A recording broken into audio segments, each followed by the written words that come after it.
дорогие джанайцы, дорогие гости, очень рад приветствовать вас на этой благородной земле, нашей родной Астраханской земле. Вчера было научное мероприятие, в принципе, да, и кто интересуется, сможет найти доклады. Мы будем широко распространять сети в интернет, за что, да, большая благодарность, то, что администрация Астраханской области предоставила такую площадку, такую возможность.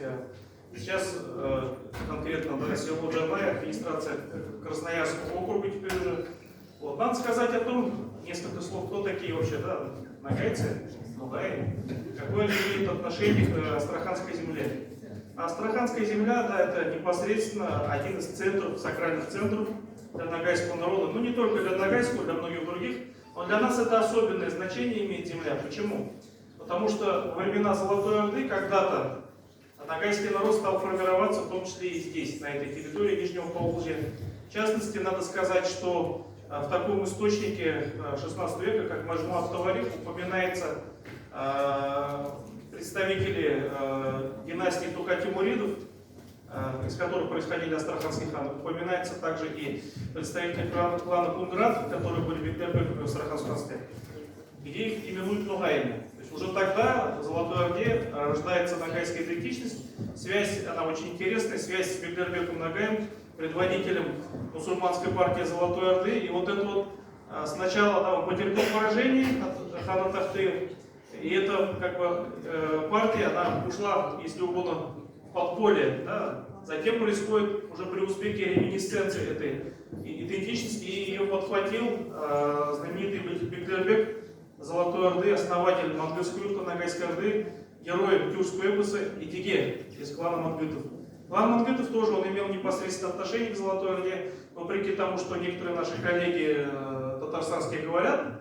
Клан Мангытов появился в Золотой Орде не в 14, но уже в 13 столетии самого зарождения. Было две группировки. Одна была на Нижней Волге, упоминается Санкур-Мурза в источнике Фирдаус-Алихбал в восточном, который на Нижней Волге находился. Другой Курюкса, предок Идиге, отец Янджи Мангыта, находился на территории нынешней Новороссии. То есть вот эта вот тесная связь.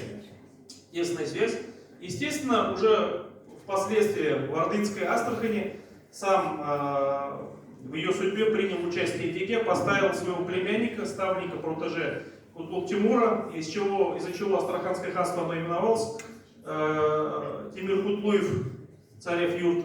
Вот. Ну, если мы даже обратимся к родоплеменному составу нагайского народа, да, известный род Ас. Известно, что в окраинах ордынской столицы, города Сарай, асы проживали, их застал Ибн Батута. Если мы будем говорить о кунградах, о которых уже говорили, вот, например, до сих пор в юртовском селе, да, Башмаковка, есть махалля, которая называется Курнатаул, это кунграты, да, такие самые кунграты. Если мы будем опять-таки о мангытах говорить, то мангыты в Астраханском ханстве они проживали, и юрт Навруза Бен-Идиге, да, он находился на реке Бузан. Мы знаем то, что многие нагайские тиоры современные, да, карарашские, они находятся на реке Бузан. В составе нагайских карарашей один из основных таких кланов, да, куб Мангыт. То есть вот эта тесная связь, вот, особенно такое сакральное значение имела река Волга. Почему? Как говорили сами нагайские мурзы, да, то, что начало нашей веры на реке Волги, Волгу, да, она, мать Волгу, отобрал Идиге войной у хана Тахтамыша. То есть вот эти связи древние, да, они, в общем-то, продолжаются.